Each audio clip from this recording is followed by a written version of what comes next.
इन्सेन्टिव् भवति, उत्साहः धार्मिकं भवति, कौटुम्बिकं भवति। तत्र किं भवति, नवाचारेषु अधिकप्राधान्यं, पुनः त्वरितं भवति, परिवर्तनशीलं भवति, आधुनिकताम् आप्नोति।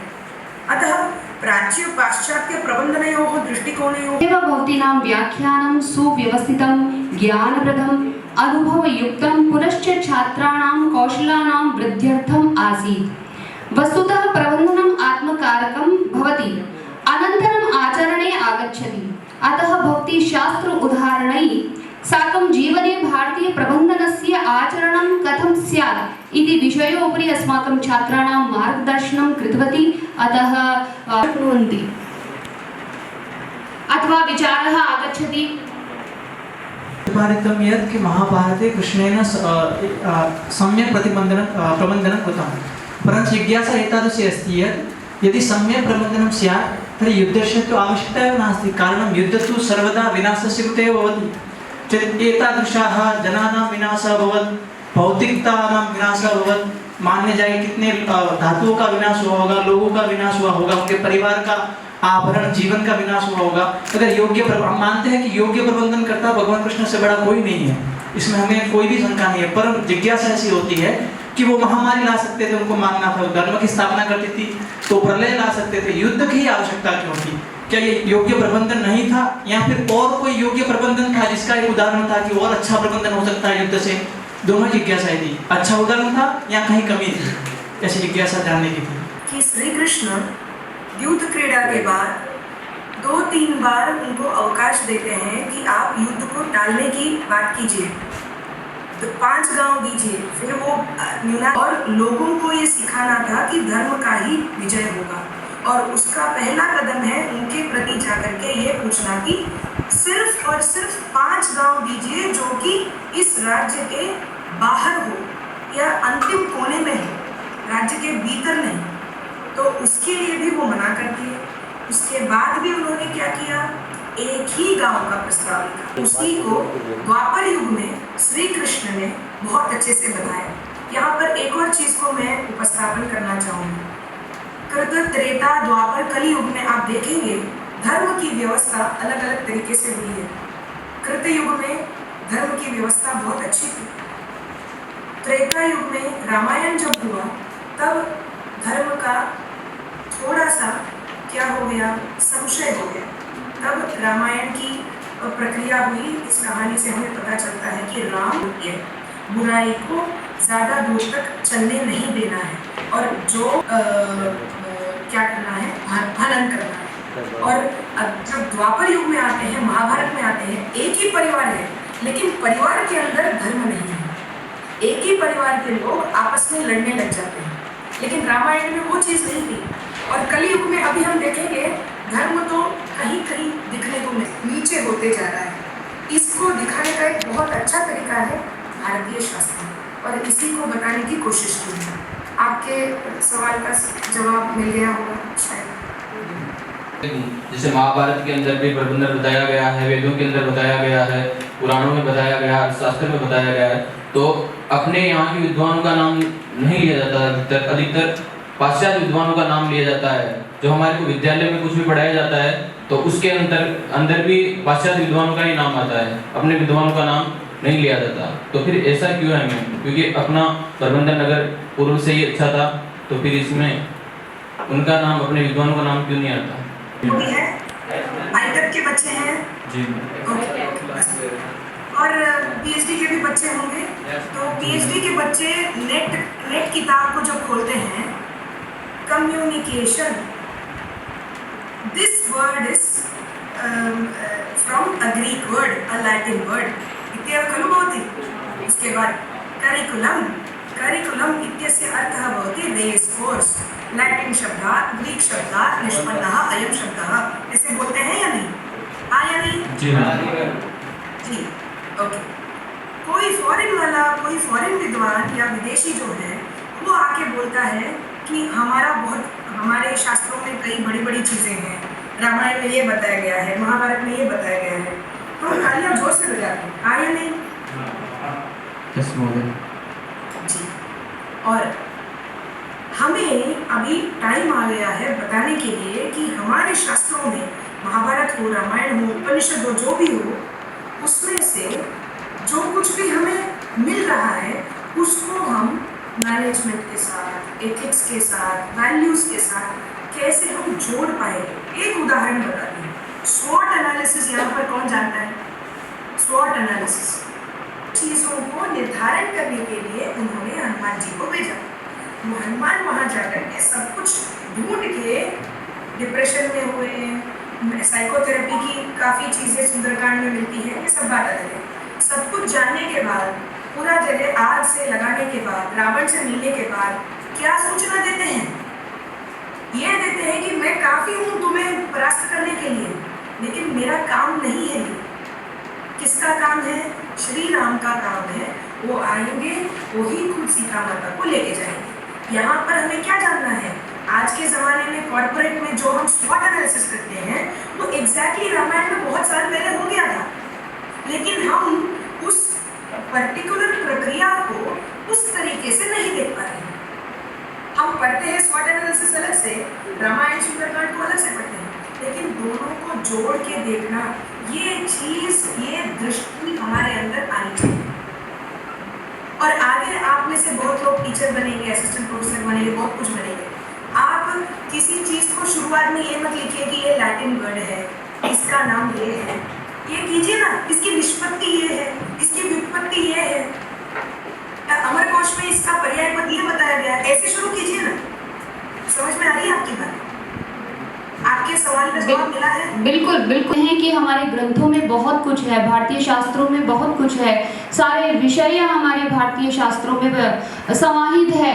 लेकिन जब हम पढ़ते हैं, हमारी शिक्षा व्यवस्था में जो पुस्तकें हम देखते हैं, तो उसमें पाश्चात्य मत से ही शुरुआत होती है। तो निश्चित रूप से इस प्रक्रिया में अब हम जागृत हो चुके हैं, और निश्चित रूप से जब हमारे ऐसे यशस्वी प्रतिनिधि होते हैं तो वो हमें एक ऐसी पाठ्यक्रम, प्रबंधन पाठ्यक्रम कोर्स है, या जैसे कि कल डायरेक्टर सर ने भी बताया था कि जो मंदिर शिल्प है उसको हम जाने, और जैसे पाश्चात्य देशों में वो हमारा ही ऋण लेकर के, हमारी ही चीज़ों को उधार लेकर के और खुद बहुत यशस्वी हो रहे हैं। तो ऐसे जो पाठ्यक्रम अभी हम शुरुआत कर रहे हैं, जैसे कि आज आपने देखा होगा कि मैडम ने कितने सुंदर उदाहरण दिए, तो हमारा एक चिंतन विकसित हुआ कि वास्तव में हमारे शास्त्रों में तो सब कुछ है। MBA के जो स्टूडेंट होते हैं वो डिफरेंट टाइप के MBA क्षेत्र होते हैं, उसमें कार्य कर रहे हैं, लेकिन अभी आपने देखा होगा कि ये सारे क्षेत्र तो हमारे इसी एक ही शास्त्र में समाहित है। तो सिर्फ हमें उस दृष्टि की आवश्यकता है कि हमारे शास्त्रों को अब हम आगे लाएं। तो वहाँ पर हमें जो एजुकेशन शब्द है वो नहीं पढ़ना पड़े, शिक्षा शब्द, शिक्षा का अर्थ क्या है वो संस्कृत के परिदृश्य से हम उसको जाने, और निश्चित रूप से ये शुरुआत हो गई है, और इसका जो परिणाम है वो बहुत जल्दी ही आपको पुस्तकों के माध्यम से भी देखने के लिए मिलेगा। वही बात है ना कि पौधा कोई और लगाता है और फल उसके कोई और खाता है। तो अभी हम जो पौधा है उसको सींचने का काम कर रहे हैं, निश्चित रूप से हमारे आने वाली जो पीढ़ियां हैं उसके फल जरूर लाभ उठाएगी उसके फलों का। धन्यवाद मैम। बहुत बहुत धन्यवाद मैम। और कार्यक्रम के संयोजिका professor doctor Krishna sir, doctor Rekha Sharma महोदया की तरफ से मैं आपको बहुत बहुत धन्यवाद करता हूँ, तहे दिल से धन्यवाद करता हूँ। चिकित्सालयं प्रति गतवान् तर्हि अस्माकं सत्रस्मिन् संयोजिका महोदया ते किञ्चित् कार्यक्रमः अस्ति, तत् अग्रे सरेत्। महोदयः आगमिष्यति, तावत्पर्यन्तं किञ्चित् भवतां कृते क्रियात्मक कार्यमस्ति। यथा हम रात्रिकालौ दत्तवती कार्यं तु कृतवन्तः सर्वे। जैसे अपन सुबह जल्दी उठना चाहिए, अगर अपने इष्ट देव हो तो उनको नमन करके फिर अपना जो भी कार्य है स्नान आदि करके जीवन में सबसे सुबह के समय में अध्ययन करना चाहिए। अध्ययन के लिए यही सबसे सही समय है। विद्यालय का समय हो तो फिर विद्यालय जाना चाहिए। विद्यालय के समय में भी कभी किसी प्रकार की कोताही नहीं करनी चाहिए। विद्यालय पश्चात अपना जो भी गृह कार्य हो वह करना चाहिए। उसके पश्चात अपने विषय के संबंधित जो भी ग्रंथ हो उसका अध्ययन करना चाहिए। और समय का सही उपयोग करना चाहिए। फालतू समय जैसे मोबाइल चलाना, इधर उधर घूमना, वो भी बहुत कम करना चाहिए, क्योंकि आजकल समय वो यह है मोबाइल चलाने का। आदमी मोबाइल लेके बैठ जाता है तो समय का कोई प्रबंधन नहीं होता। और अपना कर्म करने के लिए हमेशा उसी तत्पर रहना चाहिए, जैसे कर्मण्येवाधिकारस्ते मा फलेषु कदाचन। आप कर्म करोगे तभी आपको फल प्राप्त होगा। आप कर्म ही नहीं करना चाहते तो फिर फल की इच्छा नहीं हो सकती। बनानी चाहिए, सबसे महत्वपूर्ण वो ही है, तभी आप उसको समय सारणी अनुसार चलोगे तभी वो जीवन में लागू हो पाएगी। क्या कभी ऐसा नहीं आपने निर्माण की हो और उसको बिल्कुल कठिनता से, अनुशासन से उसका पालन किया हो? किया है और उसका कुछ परिणाम भी आया? आया। से आपके समूह ने कौन से श्लोक संग्रहित किए हैं जो आपको प्रेरित करते हैं कि हमें समय का ध्यान रखना चाहिए? कोई भी एक बोले आप। हम गुरुकुल में रहते थे तब उस समय का जीवन जो प्रबंधन है उसको मैं बताना चाहूँगा। गुरुकुल में जैसे हम सुबह 4 बजे उठते थे, एक हमारी दिनचर्या समय की होती थी, तो सुबह ब्रह्म मुहूर्त में उठते थे। उसके बाद में अपनी नित्य स्नान आदि क्रिया से निवृत्त होकर के संध्या वंदन करते थे 5 बजे से 6 बजे तक। उसमें हम हवन करते थे जिससे हमारी प्रकृति शुद्ध रहे। उसके बाद में आरती, फिर उसके बाद में योगासन होता था जिसमें बहुत से आसन हमें करवाए जाते थे अध्यापक के द्वारा 6 से 7 बजे तक, जिसमें प्राणायाम, योगासन में जैसे मयूरासन, शीर्षासन और कपालभाति और भी बहुत से आसन, हमें पादासन, ये सब करवाए जाते थे जिससे हमारा स्वास्थ्य एकदम ठीक रहता था। और उसके बाद में 7 से 8 बजे तक हमारा मतलब अल्पाहार होता था। अल्पाहार में कभी दलिया दूध, कभी खिचड़ी, कभी चने, पौष्टिक चीज़ें दिया करते थे। फिर 8 से 9 बजे तक प्रार्थनाएं होती थी जिसमें स्वस्ति वाचन होता था, जिसमें सभी के कल्याण की कामना की जाती थी। ओम स्वस्ति न इंद्रो वृद्धशर्वाः स्वस्ति नः पूषा विश्ववेदाः स्वस्ति नस्तार्क्ष्यो अरिष्टनेमिः स्वस्ति नो बृहस्पतिर्दधातु। ओम पायः पृथिव्यां पाय ओखधि गोपायो दिव्यान्तरिक्षे पायोदाः पायस्वतिः प्रदिशः शङ्कुमजम्। ओम विष्णोरराटमसि विष्णु ध्रुवोऽसि वैष्णवमसि विष्णवेत्मा। ओम अग्निर्देवता वातो देवता सूर्यो देवता चंद्रमा देवता वशवो देवता रुद्रा देवता दित्या देवता मरुतो देवता विश्वे देवा देवता बृहस्पतिर्देवतीन्द्रो देवता वरुणो देवता। इस प्रकार से यानी कि सभी देवों को स्मरण किया जाता था और सभी की मंगल कामनाओं के लिए ये प्रार्थनाएं होती थी। उसके बाद में हमारी कक्षाएं होती थी 9 बजे से लेकर के 12 बजे तक। फिर मध्याह्न संध्या होती थी 11:30 से 12 बजे तक। इस प्रकार से हमारी पूरी दिनचर्या चलती थी। और जीवन प्रबंधन से संबंधित कुछ श्लोक भी हैं, जैसे कराग्रे वसते लक्ष्मी कर्मध्ये तु सरस्वती करमूले तु गोविंदो प्रभाते कर दर्शनम। इस प्रकार से अनेक बहुत से और भी श्लोक हैं। उद्यमेन सिद्ध्यन्ति कार्याणि न मनोरथै न सुप्तस्य सिंहस्य प्रविशन्ति मुखे मृगः। इस प्रकार से अनेक श्लोकों के माध्यम से ब्रह्मचारियों को शिक्षाएं दी जाती थी। शर्मा जीवन प्रबंधन इति अस्माकं भारतीयशास्त्रे कुत्र वर्तते इति विषये किमपि संग्रहितं कृतवान्।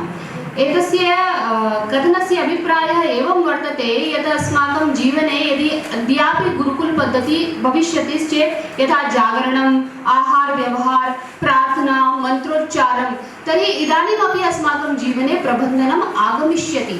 केवलम् एतस्य अनुकरणस्य आवश्यकता एव अस्ति इति एव अभिप्रायः। छात्र शिक्षण, तो छात्र शिक्षण एक कक्षा अध्यापक शिक्षण प्रबन्धनम्, शिक्षण प्रबन्धन विषये छात्र शिक्षण शिक्षाचार्य कक्षायाः विषयः अस्ति। तस्मिन् मध्ये कक्षा शिक्षण छात्र शिक्षण किम् अस्ति? छात्र शिक्षण यदा वयं सर्वे शिक्षाशास्त्रे कुर्मः तस्मिन् समये यदा वयं सर्वे इंटर्नशिप यदा कुर्मः तत्र यदा वयं पाठयामः कक्षायां यदि वयं सर्वे तत्र छात्राणां पाठनं करोमि तदेव अस्माकं कृते कक्षायाः पृष्ठभागे अनुभवी शिक्षकः तत्र मां पश्यन्ति। सः वयं सर्वे जनाः तत्र अस्माकम् अवलोकनं कृत्वा यत्र त्रुटिः अस्ति तस्य निवारणार्थं यम् अनुदेशनं वयं ददाति तस्मिन् कृते वयं अस्माकं छात्राध्यापकानां परिष्कारः भविष्यति। तो मैं ये कहना चाहता हूँ कि शिक्षण के जो उद्देश्य हैं उसमें एक शिक्षक है जो कैसे, क्योंकि छात्रों को पढ़ाना है, तो जैसे हम अभी इंटर्नशिप कर रहे हैं, जैसे अभी हम शिक्षाचार्य कर रहे हैं, तो हमें पढ़ाना है बच्चों को, तो कौन सी विधियों से पढ़ा सकते हैं हम कक्षा में बच्चों को, यदि कोई कोलाहल हो रहा है तो उसको कैसे शांत कर सकते हैं, उसमें बच्चों के साथ संवाद कर सकते हैं, क्योंकि बच्चों के साथ यदि हम संवाद नहीं कर रहे हैं तो बच्चे संकुचित है, कोई बच्चा सीख रहा है कोई नहीं सीख रहा है, तो हम अपनी शिक्षण विधि को परिवर्तन कर सकते हैं। शिक्षण विधि को परिवर्तन करके उसमें कुछ जो बच्चा जिस तरह से, क्योंकि कक्षा में प्रतिभाशाली बच्चे भी होते हैं तो कहीं न कहीं अल्प बुद्धि वाले भी होते हैं, सामान्य बुद्धि वाले भी होते हैं, तो सबको एक समाहित करके हमें पढ़ाना और सबको संतुष्ट करना एक शिक्षक का दायित्व है। धन्यवाद। श्लोकान् वदतु, अन्ये वदतु, कोई श्लोक आपने संग्रहित किए हो इस विषय से संबंधित, पूरे समूह के लिए है, कोई भी बोल सकता है। हाँ, इधर अंतिम अविद्यां च यस्तद् वेदो भयं सः अविद्यां मृत्युं कृत्वा विद्यामृतमश्नुते। तो उन श्लोकों में उन्होंने बताया था कि यदि हम केवल जैसे ज्ञान प्राप्त कर रहे हैं हम, और जो दिशा, जैसे मैं शिक्षाचार्य कर रहा हूँ तो मैं शिक्षाचार्य के साथ कुछ और भी कर रहा हूँ, यदि मैं केवल एक चीज पे ही बना रहा तो मैं अन्य विषयों में पारंगत नहीं हो पाऊंगा। जैसे उन्होंने कहा अंधन तमर्पणिष्यन्ति, जो विद्या की उपासना करते हैं, देवताओं की उपासना करते हैं, वो भी अधोगति में जाते हैं यदि वो अपने पूर्वजों की पूजा नहीं करते। तो हमें पूर्वजों की भी पूजा करनी है और हमें देवताओं की भी पूजा करनी है।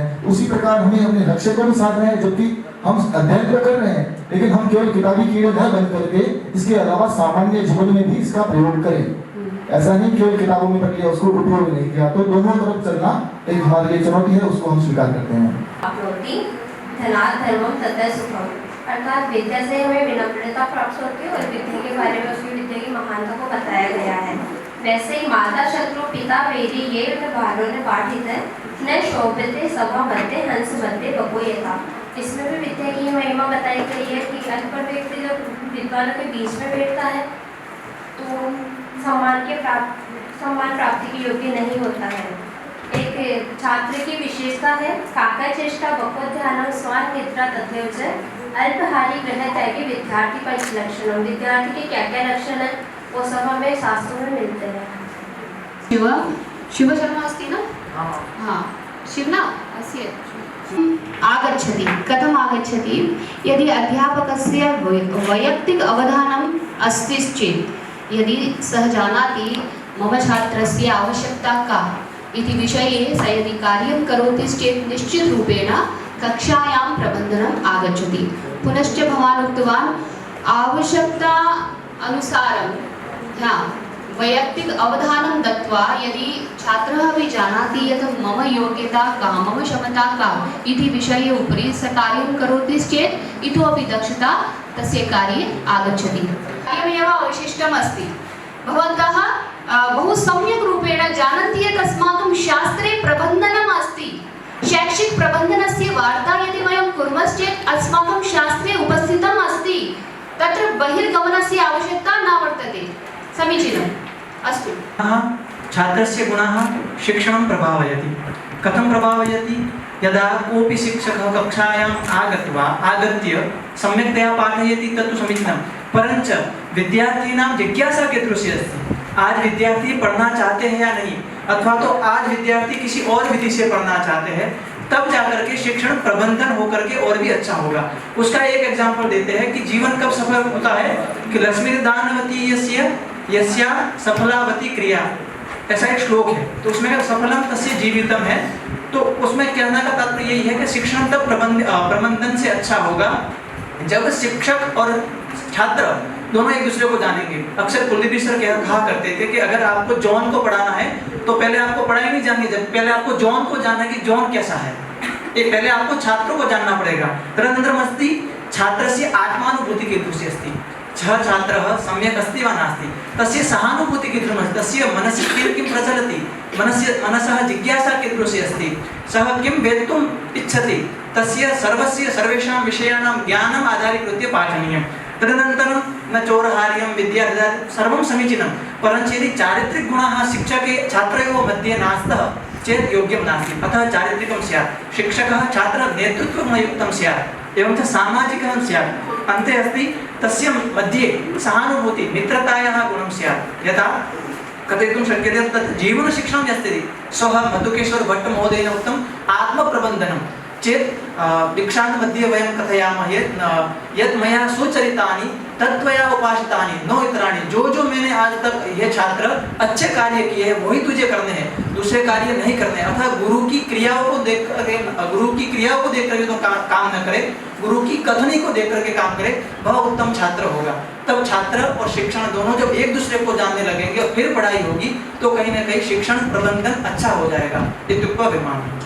देखिए हमारे छात्रों के द्वारा आ रहा है कि जो हम बात बार बार में ये कहते हैं, अब आप शिक्षक होने जा रहे हैं ना, तो शिक्षक होने पर आपको ये अनुभूति हो रही है कि भाई हम केवल छात्र के ऊपर हम नहीं कह सकते हैं कि छात्र की गलती है, छात्र मूर्ख है, छात्र नहीं सीख सकते हैं। वास्तव में छात्र नहीं सीखते हैं तो दोष आपका ही है, आपको उत्तम होना है, आप में चारित्रिक जो पतन है वो नहीं होना चाहिए, चारित्रिक श्रेष्ठताएं आप में होनी चाहिए।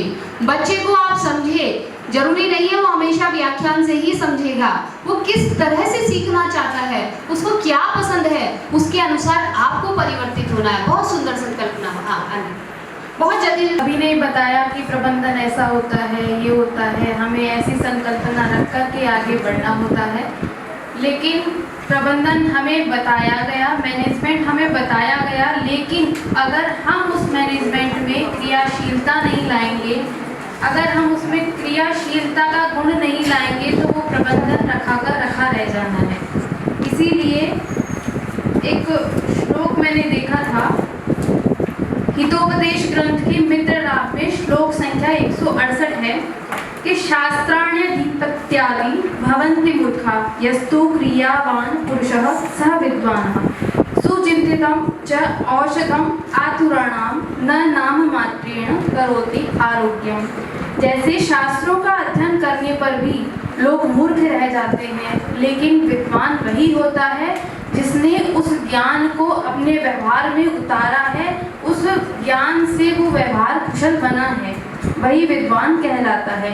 जैसे हम अच्छे से अच्छी मेडिसिन ले आएँ, औषधि ले आएँ, लेकिन हम उसको सिर्फ नाम मात्र के लिए हम रख दें कि हम हॉस्पिटल जाकर के दिखा के आ गए हैं, हमने ये मेडिसिन ले ली है, लेकिन जब तक हम उसका ग्रहण नहीं करेंगे तो वो औषधि हमारी बीमारी को ठीक नहीं करने के योग्य है, वो रखी मेडिसिन हमारे कोई उपयोगी नहीं है। इसीलिए प्रबंधन को जानने के बाद में उसकी क्रियाशीलता आवश्यक है। जैसे छात्रों में एक दोष पाया जाता है कि हमें किसी ने कुछ बताया या किसी विद्वान के द्वारा हमने उनका उद्बोधन सुना, लेकिन दूसरे ही दिन हम इतना मोटिवेट हो जाते हैं कि हम 3 बजे उठेंगे, 3 से 6 पढ़ेंगे, 7 बजे तक हम घूमने जाएंगे, फिर हम नहाएंगे, फिर हम खाना खाएंगे, फिर हम पढ़ेंगे रात को, सुबह 3 बजे से रात के 11 बजे तक की सारणी बन जाती है, लेकिन दूसरे दिन 3 बजे उठा नहीं जाता है। तो ये सभी में होता है, मेरे में भी है, मैं ये मानती हूँ। लेकिन आज मैंने ये सीखा कि प्रबंधन सुनने मात्र से नहीं आएगा, उसे हम जब तक व्यवहार में नहीं उतारेंगे, हम अपने आचरण में नहीं उतारेंगे, अपनी आदत उस तरह से नहीं बनाएंगे। जैसे उदयपुर में किसी ने हमें सिखाया था कि अगर आपके अंदर कुछ आदत आप डेवलप करना चाहते हो तो उसे किसी दूसरी आदत से अटैच कर दीजिए। जैसे मुझे बिस्किट खाने हैं सुबह, लेकिन मैं ऐसे नहीं खा सकती, मुझे ऐसे बिस्किट याद नहीं आएंगे, तो मैं उसको चाय से कनेक्ट करके उसको खाऊंगी। जैसे मुझे मैं चाय पीऊंगी तो मुझे बिस्किट याद आएंगे कि हाँ मुझे बिस्किट खाने हैं। अगर मुझे एंट्री करनी है कॉलेज में और साइन करने हैं, अगर मैं साइन रोज भूल जाती हूँ तो मेरी उपस्थिति वहाँ दर्ज नहीं होती है, तो मैं क्या करूँगी, जैसे ही मुझे कुछ याद आएगा कि अच्छा मैं कॉलेज में एंट्री लेती हूँ, उसके बाद में सरस्वती माता को प्रणाम करती हूँ, और प्रणाम करने के साथ ही मेरे माइंड में, अवचेतन मन में, मेरे दिमाग में आ जाएगा कि मैं जब सरस्वती माता के यहाँ प्रणाम करने जाऊँगी तो मुझे उपस्थिति अपनी दर्ज करनी है। तो मैं चाहे एक दिन वापस लौट करके आओ, दूसरे दिन वापस लौट करके आओगी, लेकिन तीसरे दिन जैसे ही मैं एंट्री लूँगी तो मुझे कहीं ना कहीं मेरा अवचेतन मन मेरे को याद दिलाएगा कि अच्छा उपस्थिति करनी है। तो मैं कहीं ना कहीं आदत को अटैच करके हम उस आदत को अपने अंदर उतार सकते हैं, सीख सकते हैं, और इसी तरह हम हमारे अंदर जो स्ट्रेंथ है, हमारी जो शक्तियां हैं, हम कहीं ना कहीं उसे दबा कर रखते हैं, वो स्ट्रेंथ हमें जान पाएंगे हम, और उससे आगे हमारी ग्रोथ, हमारे जीवन में हम ग्रोथ ले सकते हैं, सक्सेस ले सकते हैं। और जैसे हम आज विद्वानों को सुन रहे हैं, हो सकता है हम भावी जीवन में हम खुद भी उनकी सीट पर बैठ करके लोगों का उद्बोधन कर सकते हैं। हमारे अंदर, सभी के अंदर ये स्ट्रेंथ जन्मजात होती है, लेकिन वो स्ट्रेंथ हमें समझ में नहीं आती है क्योंकि हमारे आसपास का वातावरण हमें नहीं मिल पाता। अगर वातावरण मिल पाता है तो हम ही आलस कर जाते हैं कि नहीं मैं नहीं कर सकती, वो यहाँ पढ़ा रहे हैं, कितना जज्बा होगा, लेकिन कहीं ना कहीं वो जज्बा उनके अंदर भी पहले नहीं था, उन्होंने भी उस चीज़ को सीखा है, अपने अंदर गुणा है। जैसे योगी जी यहाँ के टीचर हैं, वो कहते हैं पढ़ तो लिया लेकिन गुणा नहीं, अगर गुणोगे नहीं तो वो ज्ञान कहीं ना कहीं हमारे अंदर ही रह जाता है। सब कहते हैं कि नहीं मैं उतना होशियार नहीं हूँ, मैं इतनी पावरफुल नहीं हूँ, मैं दीवार नहीं चढ़ सकती, मैं पढ़ा नहीं सकती, मेरे को वाइब्रेशन होता है। तो ये वाइब्रेशन, वो जो आज विद्वान बैठे हैं उनके साथ में भी ये स्थितियाँ आई होंगी, लेकिन उन्होंने सीखा और आगे बढ़े, उन्होंने प्रबंधन को क्रियाशीलता में उतारा। तो यही कहना चाहती हूँ कि प्रबंधन को जब तक हम क्रियाशीलता में नहीं उतारेंगे तब तक वो प्रबंधन रह जाना है। यह कहकर के मैं अपनी वाणी को विराम देती हूँ। शिक्षा आचार्य द्वितीय वर्ष की छात्रा के द्वारा विषय के बारे में बहुत अच्छा बोला गया, जिसमें उन्होंने हितोपदेश के श्लोक का भी एक वर्णन किया और मनोविज्ञान के कुछ फैक्टर्स जोड़ के उसके साथ हमें नियमों के पालन के विषय भी बताया, और ये भी बताया कि अगर हम समय सारणी का निर्माण करते हैं और उसका प्रयोग नहीं करते तब भी उस समय सारणी के निर्माण का हमारे जीवन में कोई भी मूल्य नहीं। आगे है शिक्षा आचार्य के प्रथम वर्ष का, द्वितीय वर्ष का जो विषय है शिक्षण प्रबंध से तात्पर्य, शिक्षण प्रबंध सिर्फ विद्यालय तक ही सीमित नहीं है। शिक्षण ऐसी व्यवस्था है जो कि बालक को जन्म से ही, कहते हैं कि प्रथम गुरु उसकी माँ होती है, तो परिवार से ही माता पिता उसके गुरु होते हैं। तो बालक के लिए शिक्षण व्यवस्था क्या है, बालक के लिए कैसा उसके साथ में व्यवहार किया जाए। चाणक्य नीति में एक बहुत ही सुंदर श्लोक आता है, लालयेत पंचवर्षाणि ताड़येत दशवर्षाणि संप्राप्ते षोडशे वर्षे पुत्रम मित्रम समाचरेत्। यानी कि 5 वर्ष तक तो उसको लाड़ प्यार से रखना चाहिए बालक को, उसके बाद में 10 वर्ष तक, 6 से लेके 15 वर्ष तक 10 वर्ष का ये पीरियड होता है, उसमें उसको थोड़ा सा ताड़ना भी पड़ता है, थोड़ा डांटना भी पड़ता है। बालक को वैसे उसको शिक्षा वैसे दी जाती है माता पिता के द्वारा। और बालक 16 वर्ष का हो जाता है तो उसके साथ पिता को अपने पुत्र के साथ में मित्रवत व्यवहार करना चाहिए। ये भी एक शिक्षण व्यवस्था के अंतर्गत ही आता है। धन्यवाद। तो क्या ताड़ने से यहाँ पर क्या अभिप्राय कहा गया? कि उनको इस तरह समझाना कि वो आदर के साथ उन चीज़ों को समझ सके। बहुत अच्छा। अग्रिम नमो नमः सर्वेभ्य। आज मतलब हमारे को सबने बता दिया कि प्रबंधन होता क्या है। तो मतलब प्रबंधन होता है नियंत्रण करना। तो अब हमारे ऊपर होता है कि हम हमारा समय किस चीज़ों में लगाएं।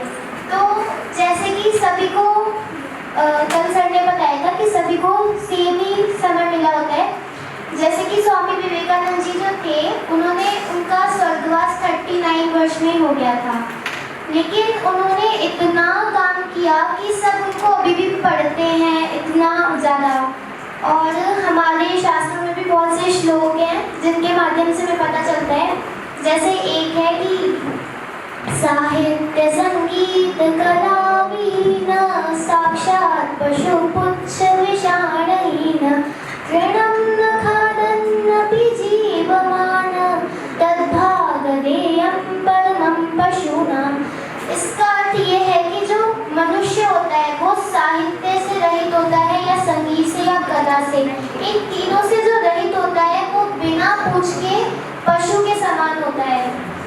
तो और जो पशु है उनका सौभाग्य है कि जो वो तृण नहीं खाते हैं और तिनके वगैरह नहीं खाते हैं।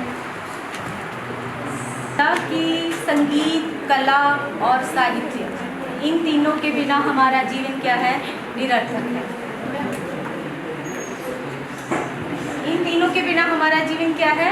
निरर्थक है। अगर ये तीनों नहीं होंगे तो एक क्लासरूम भी लगातार एक फ्लो में चलेगी तो क्या होगा? सारे बच्चे बोर हो जाएंगे। Thank you. Next class. कल के सेशन में सबसे पहले हमने सर देवी प्रसाद मिश्रा सर आए थे, उन्होंने पहला सेशन दिया था।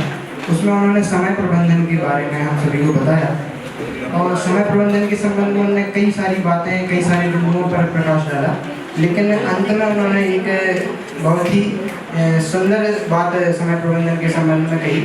जैसा कि हम सभी लोगों का एक मुख्य प्रश्न था कि हम सभी का रात में देर से उठते हैं या बहुत सारी दिनचर्या हमारी सही से बैठ नहीं पाती है। तो उस संबंध में उन्होंने बताया था कि यदि हमें अपनी दिनचर्या सुधारनी है तो हम योग के माध्यम से अपनी दिनचर्या या अपने जो भी हमारा शेड्यूल है उसको सुधार सकते हैं।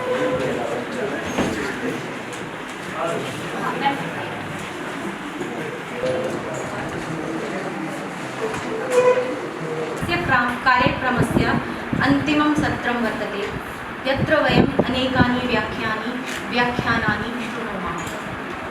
इदानीम् अस्माकं मध्ये एवं मञ्चास्थे डॉक्टर यदु शर्मा महोदय उपस्थिताः सन्ति। तेषाम् अहं मम पक्षतः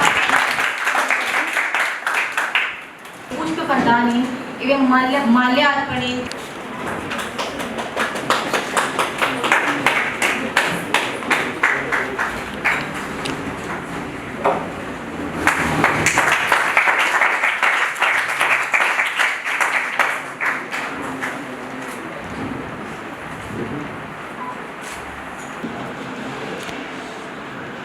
सच्चिदानंद रूपाय विश्वोत्पत्त्या विकृत है कि हमारे इस सत्र की जो मुख्य वक्ता हैं वह आदरणीय डॉक्टर यदु शर्मा जी हैं।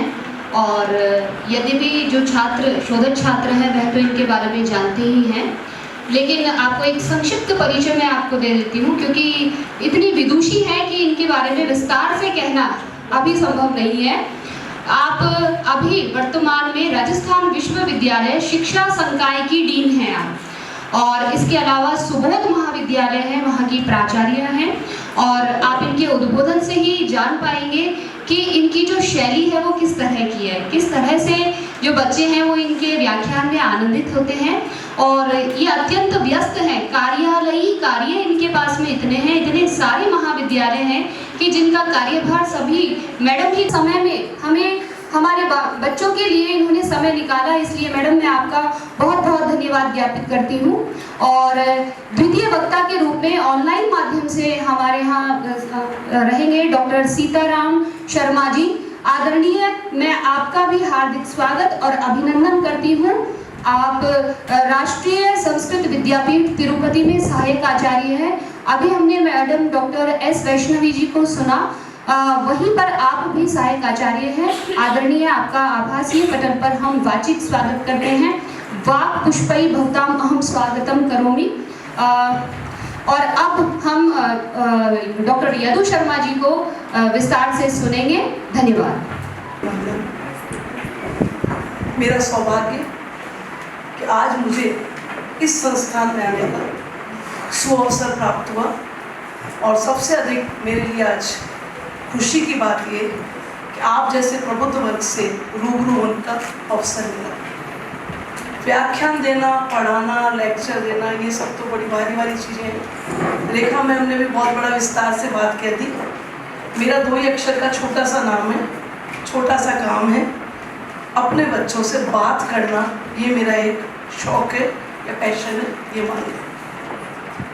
ज्ञान की अगर मैं बात करूँ तो आपसे तो शायद मेरे पास ज्ञान कम है, क्योंकि हमारे ज़माने में जो संस्कृत बहुत थी, लेकिन उस समय जो चीज़ इजीली उपलब्ध होती थी उसको हम लोग ग्रहण कर लेते थे। तो और महिलाओं की शिक्षा को लेकर भी हमारे समाज में बहुत सारी भ्रांतियाँ थी। नो डाउट हम जयपुर में रहे, अच्छी अच्छी संस्थाओं पढ़े, महारानी में पढ़ा, राजस्थान विश्वविद्यालय में पढ़ा। अपना स्वागत करें। आज विकसित भारत 2047 के वो युवा पीढ़ी तैयार होने जा रही है जो भारत को वापस विश्व गुरु के रूप में प्रतिस्थापित होते देखेगी। हम पता नहीं रहे या ना रहे, लेकिन फिर भी हमें खुशी है कि वो जो सारी की सारी चीज़ें इतनी शानदार तरीके से प्रस्तुत की गई हैं, जो कि मेरी वैदिक संस्कृति से, मेरे जो संस्कृत के संस्कार है, सनातन धर्म से जुड़ी हुई। और आप देखिए इसके जो बयान बह रही है इस समय, मेरे देश का युवा कितना प्रतिबद्ध है इन सब कामों को करने के लिए। अभी रेखा मैम से बात हो रही थी, इन्होंने बताया कि हम MBA और लॉ सब जगह जा रहे हैं जहाँ के हम नहीं पहुँच पा रहे थे, जबकि हमारा दुर्भाग्य देखिए कि वो सब चीज़ों की जननी कौन है? भारत धरती है, भारत धरा है। और भारत की जो देववाणी है, मेन वाणी कौन सी है? संस्कृत है।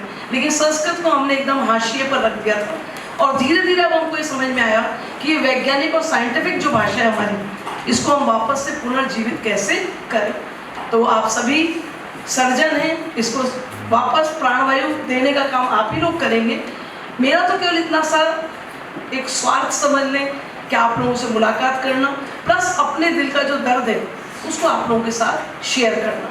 क्योंकि जब मैं स्वयं को भारतीय होने पर गर्व महसूस करती हूँ, जब मैं भारत माता का चित्र देखती हूँ, तो मेरे जहन में एक ही बात आती है कि मेरे को ईश्वर ने जो सबसे बड़ी नेमत दी वो ये दी कि मेरा जन्म भारत में दिया। और भारत में भी वो राजस्थान जिसकी धरा वास्तव में वीरों की धरा है, भक्तों की धरा है, जिसको जितना कोटि कोटि नमन किया जाए, जितना वंदन किया जाए, उतना कम है। आपका लास्ट सेशन है, इसलिए ऑब्वियस है कि हम जो बात कर पढ़े अब आप पढ़े, अब आप पढ़े, पढ़ते पढ़ते मैडम के एक बच्चा खड़ा होकर पढ़ता है, मैडम की तंद्रा टूटती है, कहते हैं अब आप बैठ जाए, अब आप पढ़ लें। अब क्या पढ़ा, क्या सुना, कोई ध्यान नहीं। कि की बात करते हैं, पहले प्रश्न का उत्तर यहाँ से यहाँ तक, दूसरे का उत्तर यहाँ से यहाँ तक। अब जब यहाँ से यहाँ तक है ना संजय, अब बच्चे को आपने होमवर्क दे दिया, बच्चा घर गया और यहाँ से यहाँ तक। सही सर, गलत नहीं बोला है। अब जब यहाँ से यहाँ तक की कॉपी आ गई, ढेर आ गई, स्टाफ रूम में 50 कॉपी 100 कॉपी चेक करनी है। अब मैडम को क्या करना है, उसमें कुछ दिमाग लगाने की जरूरत ही नहीं, क्योंकि सब चीज़ें ऑलरेडी सर्टिफाइड हैं यहाँ से। इसलिए मैम रात की फिल्म जो देखी उसका भी डिस्कशन कर सकती हैं, जो उन्होंने सीरियल देखा उसका भी डिस्कशन कर सकती हैं, और जो ढेरों सारी परे बातें उन सबको आपस में डिस्कस कर सकती हैं। केवल उनको करना क्या है, बड़े बड़े लाल पेन से साइन यहाँ से यहाँ तक। कॉपी चेक करने की बात है, नंबर देने की बात है, तो भी कोई कलेश नहीं है। किसी के 7, किसी के 8, किसी के 9, ना ऊपर जाना है ना नीचा। ये दुर्भाग्य कहाँ तक जा रहा है आप देखिए, यहाँ से यहाँ तक का। अब अपन आगे आते हैं हायर एजुकेशन, है ना। मैम को भी पता होगा, जब हमारे पास 300 कॉपी का एक पैकेट आता है, आप बिलीव नहीं करेंगे कि जैसे मान लीजिए कॉपी का बंडल आया मेरे पास मनोविज्ञान का, इंडिविजुअल डिफरेंसेस देखने की एक मेथोडोलॉजी किसी एक बच्चे ने लिखी, तो आप क्या मानते हैं कि 300 कॉपी 300 तरीके आएंगे उसमें? क्या आएंगे, कितने तरीके आएंगे, ईमानदारी से बताएं। हायर लेवल पे कितने तरीके आएंगे मेरे पास कॉपी में, उदाहरण कितने आएंगे? क्योंकि वो जो ज्ञान मेरे पास चेक होने के लिए आ रहा है वो टेक्स्ट बुक नॉलेज नहीं है, क्लासरूम इंटरेक्शन नॉलेज नहीं है, एक्सपीरियंस बेस्ड नॉलेज नहीं है, वो है 1 वीक सीरीज नॉवेल्स। गलत है?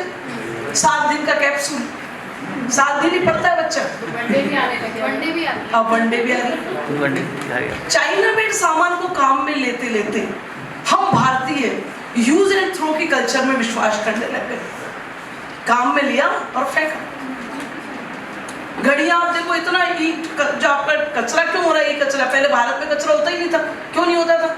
दादा खरीदे पोता बढ़ते। अब दादा तो रहता है ओल्ड एज होम में, पोता रहता है विदेश में, तो बढ़ते तो कौन? कबाड़ी।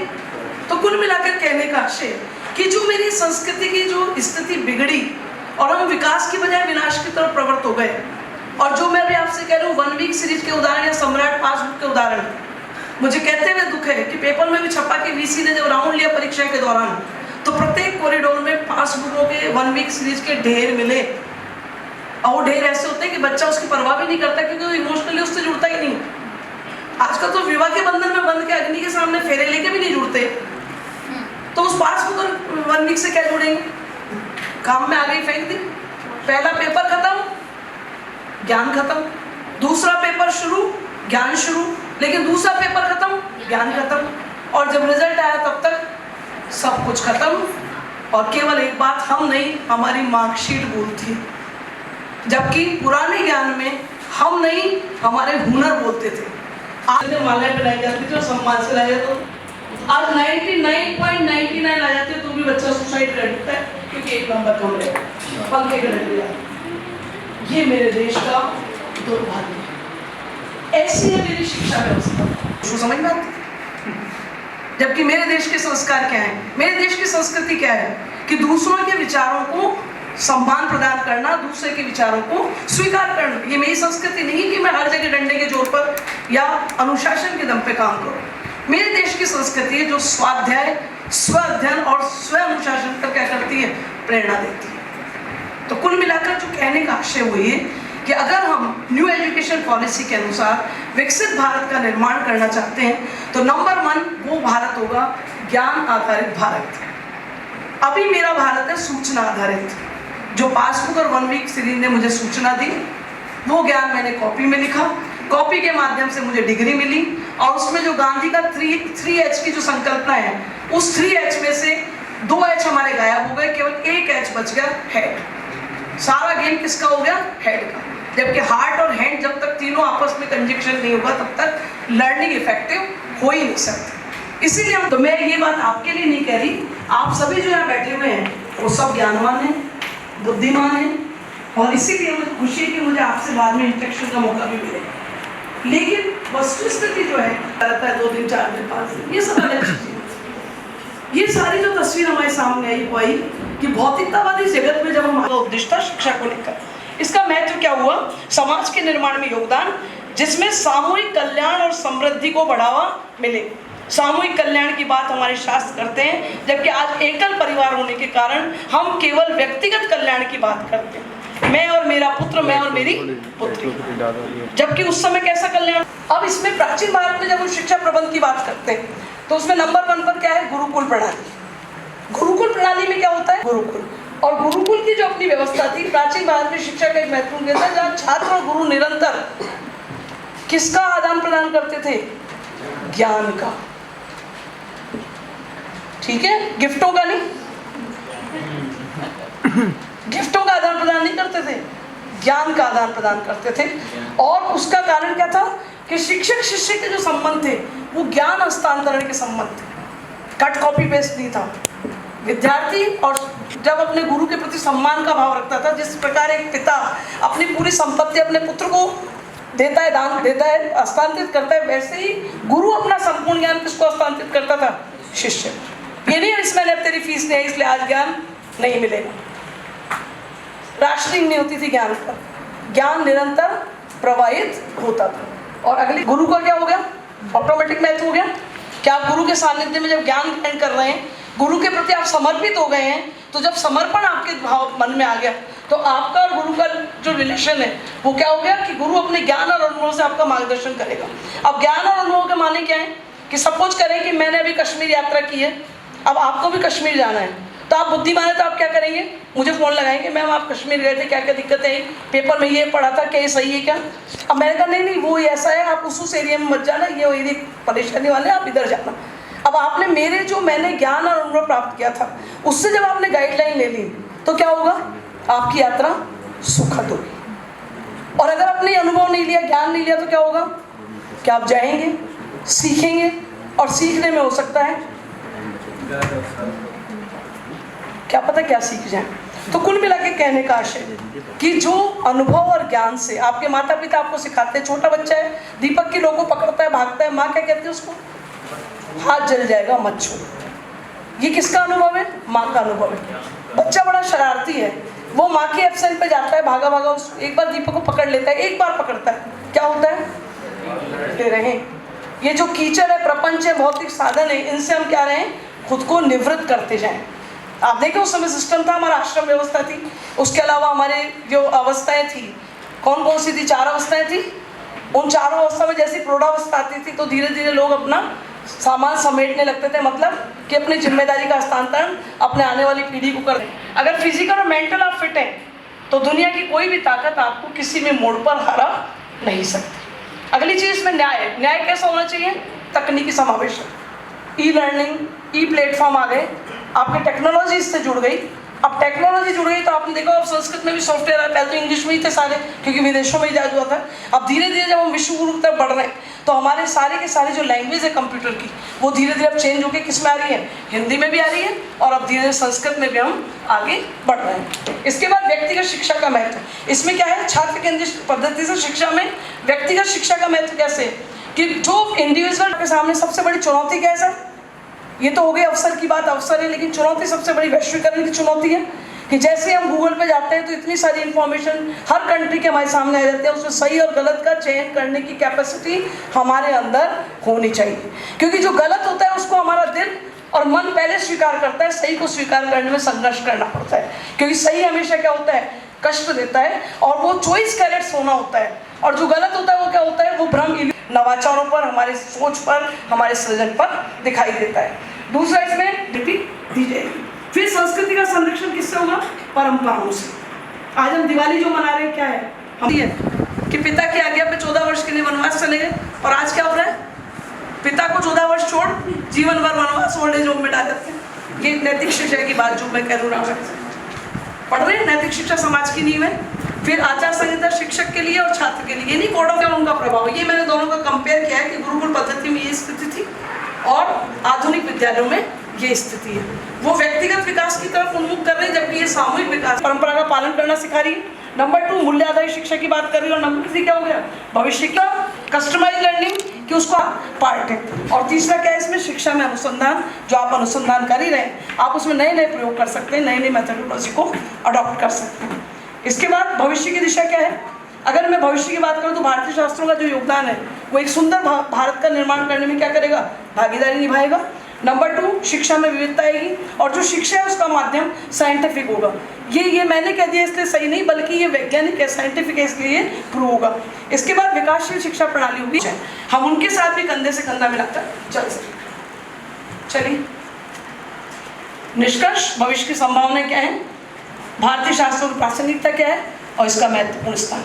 ठीक है sir, okay sir, thank you. उन दोनों से ही भारत विश्व गुरु की ओर बढ़ जाएगा क्या, सिर्फ उन 2 चीजों, 2 अंगों को लेकर? बहुत अच्छी बात कही आपने, बेस है, प्लेटफॉर्म है, ये मुझे पता है, लेकिन मैं लोग 5 को स्किप करके 6वीं और 7वीं पर नहीं जा सकती। और ये जो दोनों सीढ़ी हैं जिनको अभी हम फॉलो कर रहे हैं, वो हमारे शरीर और मस्तिष्क का समन्वय और संतुलन स्थापित करने में योगदान दे रहे हैं, तभी कड़ी से कड़ी जुड़ती जाएगी और हम आगे बढ़ते जाएंगे।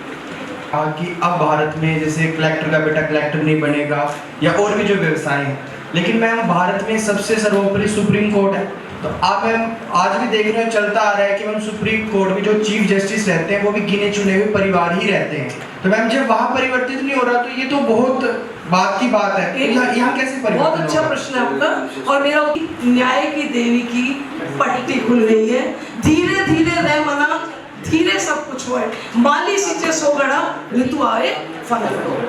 प्रारंभ है, अंत नहीं है। जिस दिन अंत होगा उस दिन मेरा भारत, विकसित भारत 2047 विश्व गुरु के रूप में प्रतिष्ठापित होगा। और से मैं महोदया का बहुत बहुत धन्यवाद ज्ञापित करती हूँ और मुझे लग रहा है कि बच्चों सत्रस्य संयोजकः गुरिन्दर कौर महोदय एवम् अत्र उपस्थिताः विभागस्य अन्य अध्यापकाः प्रयांसः छात्राः दिनद्वयतः ह्यः अद्य च आरभ्य प्रबन्धनम् इति विषये नैकान् विषयान् भवन्तः शृण्वन्तः सन्ति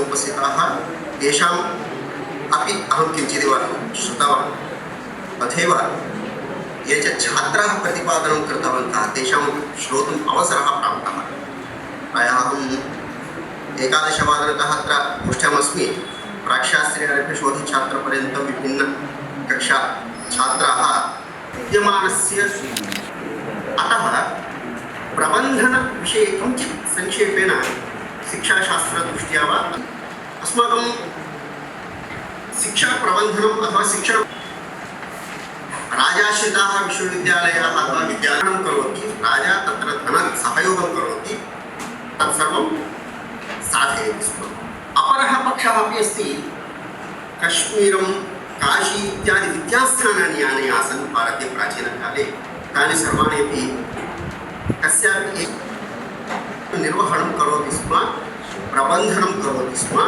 सः एव प्रबन्धकः भवति स्म अपि च अस्माकं शिक्षणं न केवलं ज्ञानकेन्द्रितम् अपि कौशलकेन्द्रितमपि शिक्षणम् आसीत् इति नाम युद्धतन्त्रं पाठयति शिक्षकः किन्तु तत्र नैतिकशिक्षा भवति कलां पाठयति नैतिकशिक्षा तत्र लोहशास्त्रं स्थापत्यम् एवं विभिन्नान् विषयान् यद्यपि पाठयति तस्य व्यक्तित्वनिर्माणं नैतिकतायाः निर्माणं तथा सः छात्रः अध्यापकम् अन्विष्य आगच्छति छात्रस्य परीक्षणानन्तरम् आचार्यः तं शास्त्रं सम्पूर्णं बोधयति पालनं कदाचित् कथामुखेन कदाचित् गीतमाध्यमेन अथवा छात्रस्तरानुसारं विषयस्य उपस्थापनम् उपकरणानां समर्थः भवति तदर्थं किं करणीयं विभिन्नानि उदाहरणानि भवेयुः अहम् एकघण्टापर्यन्तं वदामि कक्षायां तत् शृणोति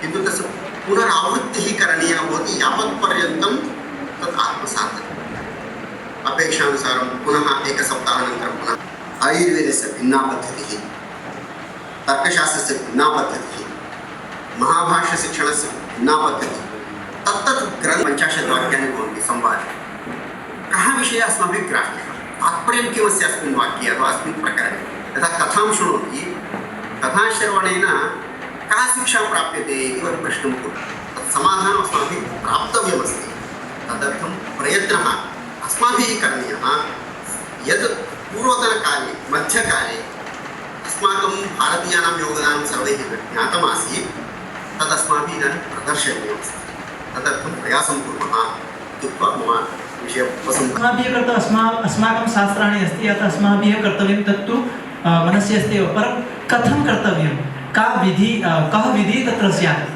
का परम्परा तत्र स्यात् कथं तस्य उपकरणानि वा के मार्गाः भवितुम् अर्हन्ति तस्य विषये ज्ञातः अस्ति या एकं जीवनं मध्ये तु सर्वं भवितुं नार्हति परञ्च यत् सारभूतं तदुपासनीयम् इति धिया विचारयामि जीवनस्य प्रमुखं लक्ष्यम् आङ्गीकृत्य किं कर्तव्यम् इति जिज्ञासा अस्ति भवेत् किं तत् शास्त्रं किं निमित्तं प्रवृत्तम् इति सर्वे जानीयुः किन्तु तत्र प्रतिपादनक्रमः कः अस्ति अहं शिक्षणप्रबन्धनदृष्ट्या एव वदन् अस्मि अन्यविषयं न स्पृशामि कथं तत्र विषयाः निरूपिताः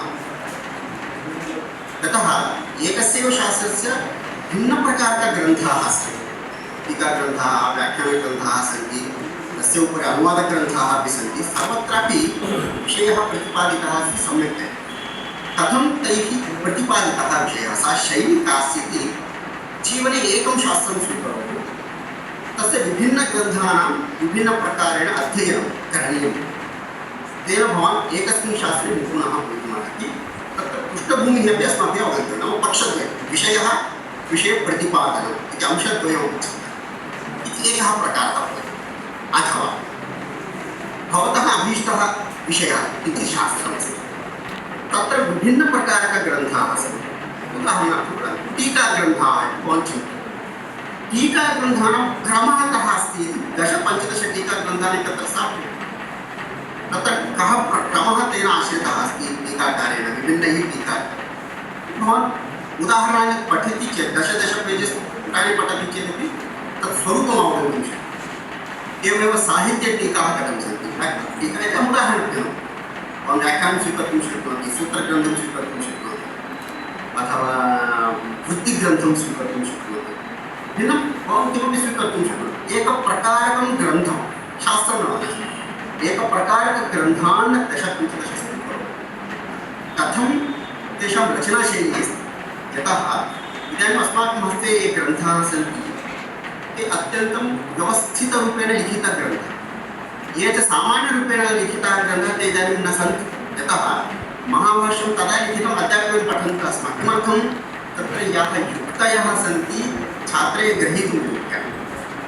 तदर्थम् इदानीं सा परम्परा चलति। शास्त्रस्य महत्त्वं तु अस्ति एव, किन्तु व्याकरणग्रन्थाः लक्षशः सन्ति, प्रचलन्ति कतिचनैव ग्रन्थाः, येषां ग्रहणक्षमता अस्मासु अस्ति।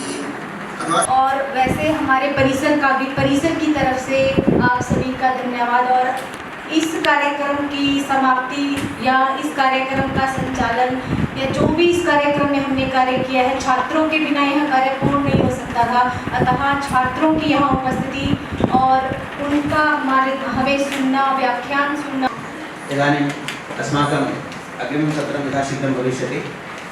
भवन्तः भोजनार्थम् उपरि गच्छन्तु यथा समयं। साक्षात् अहमपि विभागपक्षतः पुनः कार्यक्रम संयोजिका पक्षतः धन्यवादं विज्ञापयामि। भवन्तः बहु सुष्ठुरूपेण अस्माकं छात्रान् बोधितवन्तः, अतः भवतां भूयः स्वागतं, धन्यवादः। सर्वे समेषां समीपे अस्ति? पुनश्च भवताम् उपस्थितिः अपि आवश्यकी। तत्सर्वं वयं भोजनानन्तरं करिष्यामः।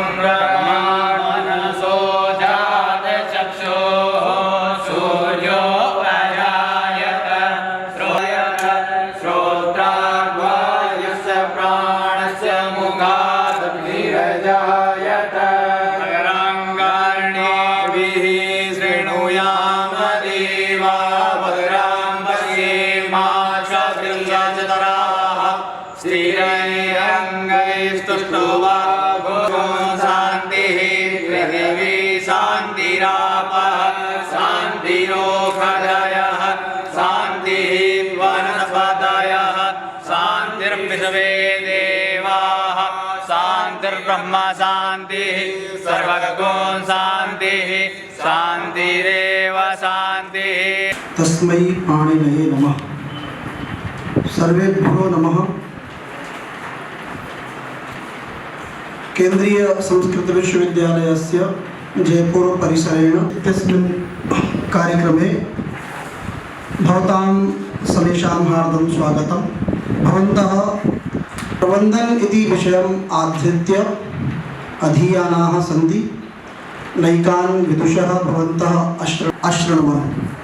ते नैकान् विषयान् तेषु उद्बोधनेषु भवतः सर्वान् बोधितवन्तः जायमानम् अस्ति। अस्मिन् सम्पूर्तिसत्रे अतिथीनाम् अथ च सर्वेषां प्रतिभागिनां छात्राणाम् अन्येषां च हार्दं स्वागतम् अभिनन्दनं च वर्तते। प्रारभावयामि। इमे आगत्य मङ्गलम् आचरन्तु। ओम स्वस्ति न इंद्रो वृद्धस्रवाः स्वस्ति नः पूषा विश्ववेदाः स्वस्ति नस्तारक्षो अरिष्टनेमिः स्वस्ति नो बृहस्पतिर्दधातु। ओम पायः पृथिव्यां पाय ओखधिघुपयो पयस्वती प्रतिसह सन्तु मजयम्। ओम विष्णोरराटमसि विष्णोः स्रप्तेस्तो विष्णोः स्योरसि विष्णो ध्रुवोऽसि वैष्णव नावमासि विष्णवे त्वा हरिः ओम।